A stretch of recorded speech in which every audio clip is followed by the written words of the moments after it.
regardless of subculture, fashion has always been a really subjective thing, and especially in the goth scene where fashion is way more of a form of expression, where there's a lot of expression of different identities and looks, and a lot of people really think that the look really denotes whether or not someone is or isn't goth, and it's not quite that way. Now, there are people who dress on so many different ends of the spectrum. People might be a little bit more subdued in their look, and then other people really go whole hog, and it really depends on the person. And there are so many different sort of misconceptions and things when it comes to fashion. And I was recently asked a question about what I felt is kind of age appropriate. Like, what is the natural progression for someone who is a goth and they're an elder now, and they don't really want to dress in the things they did where they were younger, because they feel like, you know, that they need a more mature, more streamlined look where it's age appropriate, but still very much goth. And bless people, they still do it regardless of age. They dress the same way they did when they were younger, and they can get away with it. But for a lot of other people, they feel, well, I'm still a goth, I'm still part of the scene, and this is still very much my aesthetic, and I still want to look this way, but I don't want to go out in a tutu and rip tights anymore. How do I kind of move on from that? What's the next step from there, while still maintaining my personality? And before I really get started on this, I'm kind of going to go off on one a little bit, but before I get started, I'm going to put some timestamps in the description, because if you want to see the look that I'm going to show you, because I'm going to basically be modeling all of the looks, the timestamps are going to be in the description, because I'm going to show you what each look looks like, and it is exactly as it states in the description. And this is what really led me to this kind of thought process: beach cover-ups. So check the description if you want to skip that. Otherwise, let's talk a little bit about fashion. I'm going to give you a little bit of a story time and tell you what it was like when I was younger and how it's kind of progressed but stayed the same. Something that is the story of many, many, many goths when we first started thrifting is that the lingerie section is where we pretty much headed toward whenever we went into a thrift store or a secondhand shop. That's where we went to. We were going right for the lingerie and the nighties, and that section was always really well stocked, and thank goodness, because we have gotten treasure troves, and we've really filled our closets and built our looks based on what we found there. One of the main things were slips. Slips were things that we layered, we DIY'd, and they provided like the perfect look. If you were lucky enough to find like chiffon nighties and peignoirs, even better. I can't tell you how many times in the 90s I went to a goth club dressed in like 1960s to 1980s sleepwear and surrounded by other goth girls who were wearing very much the same, but DIY'd. And the thing is, no one ever knew that we were wearing, say, nighties and slips and even lingerie because of the way that we put them together. And there was a lot of creativity that went into that. And I still, to this very day, when I walk into a thrift store, I have this sense of excitement, and I know exactly where I'm going. Lingerie section. Now, some people were lucky enough to find their holy grail. That would be corsets and girdles. And if you were good with sewing, whether it be hand sewing or if you were lucky enough to have a sewing machine, you could really turn those things into something amazing. And there's just something to be said about going into a thrift store and finding so many different layers, so many different fabrics, and just putting them together and just creating this one-of-a-kind look. So even though we would all be wearing kind of the same sort of thing, you know, we were all dressed in things from the same section, we all look different.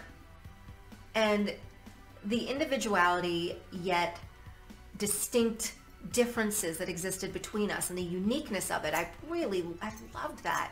And what really sucks, I don't know if it's my thrift stores, and I don't know if maybe all of the goths of the 90s, we just completely stripped the stores bare of all of the vintage lingerie and nighties and slips, but I can't really seem to find much. But what I have found are things that would have made me lose my mind as a teenager. I have found corsets And in some of my previous thrift haul videos, you'll see that I come across corsets in the thrift store, and I have more than once. Like actual steel front busk. They might have been poly-boned, but they have grommet lacing, and there are certainly ones that we would have gotten away with and considered goth royalty in the 90s should we be wearing one of those things, and I would have cried tears of sheer joy should I come across corsets that I come across today. But it's because they're so readily available now. You know, it's because you can get them on Amazon, or you can get them on eBay for like anywhere between $12 and $15, when back when I was younger, you would be lucky if you found a bona fide corset, like a real corset capable of like 6 inches of compression, muslin lining, steel boned or canvas lined, canvas lined or muslin, and steel boned all round, spiral steel bones, front busk, grommet lacing up the back that really took you in, and get goosebumps thinking about it. But I am a bit of a fashion junkie, so probably explains why. So I wanted to talk about that style evolution, because the question, if you're watching, you're the one that asked me the question of what do I see a natural progression of an elder goth wearing? And it made me think about me, because some of you may consider me an elder goth, some might not. It depends on what your definition of an elder goth is. I'm going to be 43. I've been involved in the scene since I was about 14. Alternative when I was 14, but you know, made it well into gothhood. Kind of indoctrinated in the scene, I guess you would say, by the time I was 15. And when I say that, I'm being dramatic. I hit my first real honest to goth club when I was 15, and that was basically it for me. I was like home, and that was really it. So the progression for me, I'm sure you could probably do the math. I'm horrible at math, but I generally, as a rule, I'm like, oh, I think about 26 years I've been involved. So I'll leave that up to you as to whether or not I am an elder, but I used myself nevertheless as an example for my answer to that question. I'm like, well, this is what I'm wearing. And now that I think about it, the more I think about it, the funnier it is, because we're still doing the same thing, or at least I am, by way of going to thrift stores, only we're hitting different sections. We are going into thrift stores, hitting a section that contains clothing that's designated for one purpose, and then completely repurposing it and turning it into something entirely different. When I was younger, it was slips, it was corsets, it was any kind of nightwear or lingerie or anything like that, anything that wasn't designed to be worn out. It was supposed to be underneath, or you know, to share with your special someone in the boudoir kind of thing, but we wore that out. But now I'm hitting the beachwear section, and I am repurposing beach cover-ups, because they are the most high priestess, flowy looking things I've ever seen, and they're perfect. And everywhere I go, whenever I look for secondhand items, or whether I'm on Poshmark, if I'm on Depop, if I'm on eBay, if I'm out in the thrift stores, that's what I'm looking for.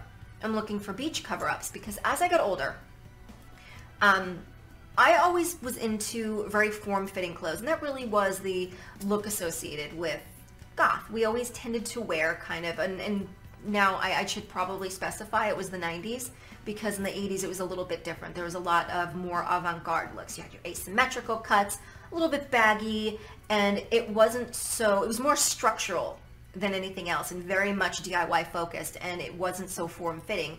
When the 90s came around, goth kind of got the stamp put on it, and that's when it became more romantic and sexy. And the clothing was very much, regardless of what your look really was or what look you chose, it tended to be very form-fitting. And that's the looks I went with for many years. Wore very form-fitting clothing. And now I love loose clothing. Love it. And I watched the show Schitt's Creek, and there was something that David Rose said. He said, the French have a saying, the looser the fit, the sexier the feel, or something like that. And I do feel that way. I don't know if that's actually a saying, but I do love the simplicity and just the overall look and feel of things that are baggy. I mean, look at this.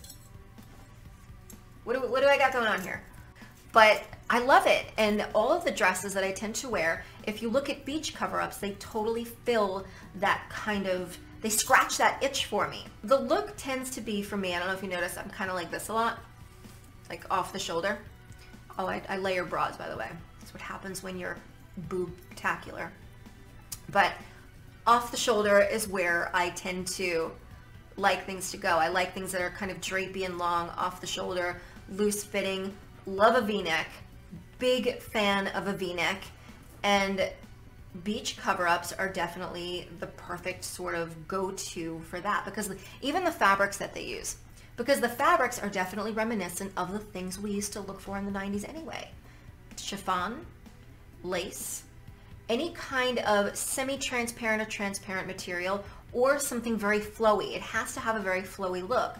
And the overall cut of things are designed to kind of flow freely.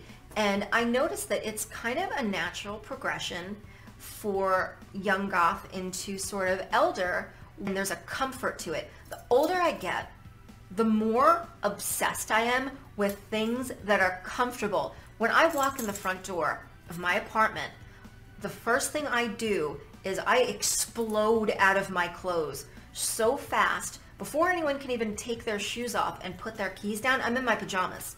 I am that fast. And it happens every time. I don't know what it is.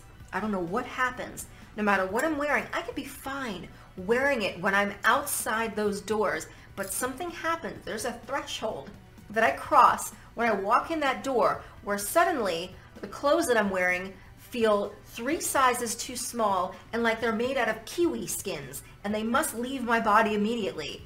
And I put on my comfy loungewear, and I'm better. I'm more comfortable. And for that, I tend to wear a lot of Free People. If you're familiar with the brand Free People, it's very loose fitting, very cozy, and just knock around kind of thing. And I love 80s slouch socks. I've always loved 80s slouch socks. I wore them in the 90s as well.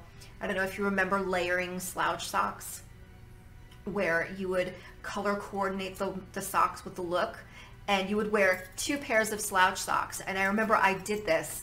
I had a red and black t-shirt, and I wore it with black leggings, and I had red and black slouch socks. So I checkered them, where the first layer was black on one foot, red on the other, and then the second layer was black on one foot, red on the other, and then slouched down, so it gave like a checkerboard look. I don't know who the hell I thought I was. You know what? I want to do that again.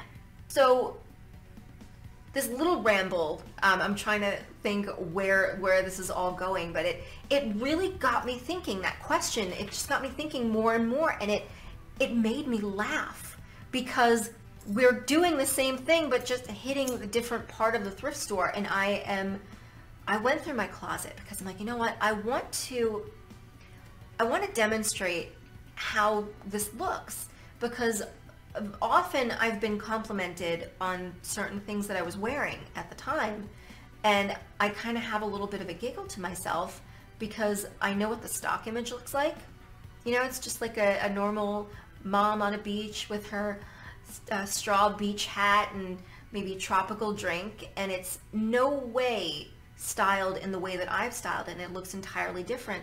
And there's something really fun about doing that, kind of looking at a piece, looking at any kind of garment, and not seeing it for what it is, but seeing for what it can be, seeing what you can do with it, and using your creativity and imagination. And it's like you're viewing it with an entirely different perspective from other people. Like, other people look at it and they just see a random catalog image of this beach cover up this woman's wearing. It's dusk now, it's a little bit colder, she's put something over her bathing suit, and we're like, I have about 10 accessories that would look amazing with that, and we don't even see the beach. It's like the beach doesn't even exist. Shopping with independent designers and independent creators is great. It's amazing to support local business, independent creators, independent designers, because this is their livelihood. It's the way that they make their money, and you should always support them. Plus, you're getting a handmade item, and you're getting something directly out of someone's brain and from their hands,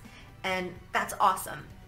However, what's unfortunate is that it's not accessible to everybody. It's not always realistic, because we don't always have that amount of money. Not everybody has that. People have rent, they have mortgages, they have car payments, they have student loans, they, inflation, they have to pay for groceries, but they also got to wear clothes. So what I tend to do is I like to utilize the cooperations I do with fast fashion companies, which I don't do very often, but when I do them, I look for ways to find pieces that are sustainable and things that are going to stay in your wardrobe for like ever. Because you don't want anything that you wear it once and then it falls apart, ends up in a landfill somewhere. You want something that's made well, and it's going to stay in your closet for a good couple of years, and you're going to get your wear out of it. So what I like to do with that is to not only shop via fabric, because I'm looking at fabric. I can see something I like, but it could be made out of something that it doesn't sew well, it doesn't age well, and it will fall apart the first time you wash it. So unfortunately, that would be a no-go. So using that creativity when you know what kind of fabric you're looking for, but also you don't have to go for things that are so obvious, and that is where the fun is. The fun is looking at things, and you don't necessarily choose things that are inherently goth.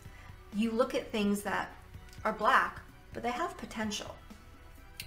Accessories is really where a lot of your creativity lies. And you could blow any Kill Star, punk rave, $200, $300, $400 outfit completely out of the water. I'm so going off on a tangent. I hope you don't mind my tangents, but it's something that I think is really important that that we impart. And that's one of the things that the goths of the 80s and the 90s, and even the punks of the 70s, really tended to have in common, and that is repurposing. Repurposing, really using your creativity and looking at something and not seeing it for what it is, seeing it for what it can be, using your accessories, and really creating your own individual style. And there's nothing wrong if you see, a goth in a box look, but you're like, you know what, that is really pretty, I like that. There's no shame in that. There really isn't. I know that, a lot of people might say, oh, that's completely uninspired or unoriginal. If you do it like once or twice, it's no big deal.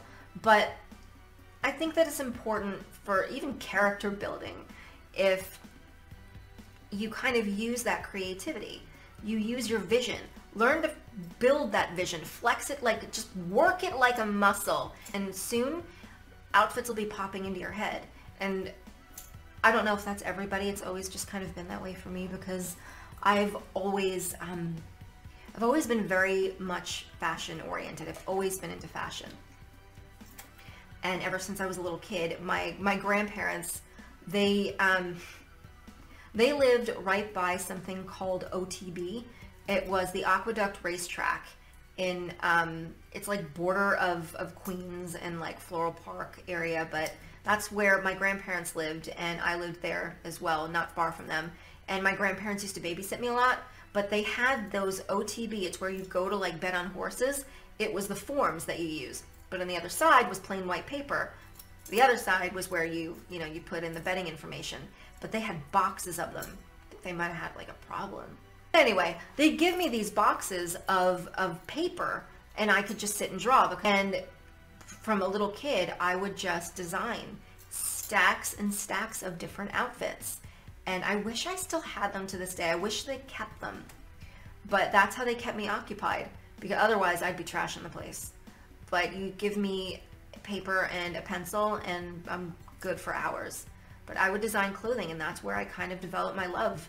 It started with the runway shows on, God, I forget what channel, but I would sit in front of the TV and I would watch like these runway shows, and then a couple of years later, Nana and Grandpa come along with these OTB forms for me to like draw on, and now I'm drawing the outfits. So it's always kind of been a thing for me.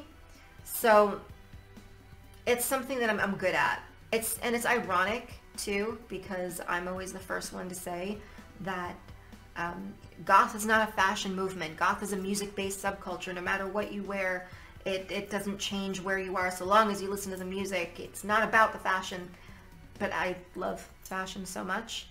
But like I said, fashion has always been very subjective, and you don't ever have to be tied in to one look. And I hope that you don't feel stifled or don't feel tied in to or married to a very, like, a specific look, because I remember when I first started YouTubing, that was like a big thing where people would get called a poser, or they'd be criticized because they would kind of diverge from one kind of look to another, and they were calling them subgenres. They were like, oh, I'm romantic goth. Rather than saying this dress is very romantic in appearance, they'd say, no, I'm a romantic goth. And that's just so weird. I always found that so weird. But I also saw how brutal people would be when these people would deviate. They would wear something romantic, and then suddenly they would decide to wear something a little bit more, I guess what you would call like new goth, and they would get their asses handed to them and say, you are such a poser, you need to pick your subgenre and stick to it. Where did they get this from? Subgenres are for music, people. I don't know what you're talking about. But I digress. So where do I see the fashion going? I see Baby Bats kind of going to the lingerie section, and I see, as we get a little bit older, maybe we'll visit the lingerie section too, grab a few things here and there, but for the most part, I think that the beach cover-up section tends to have quite a few gems, and I'm going to show you exactly what I mean. I want to show you what I picked up and how I style them. So if you made it this far, I'm so sorry I rambled. I couldn't help myself. Once I get off on one when I'm talking about something I like, I will just... Let's get to the try-on.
Bye.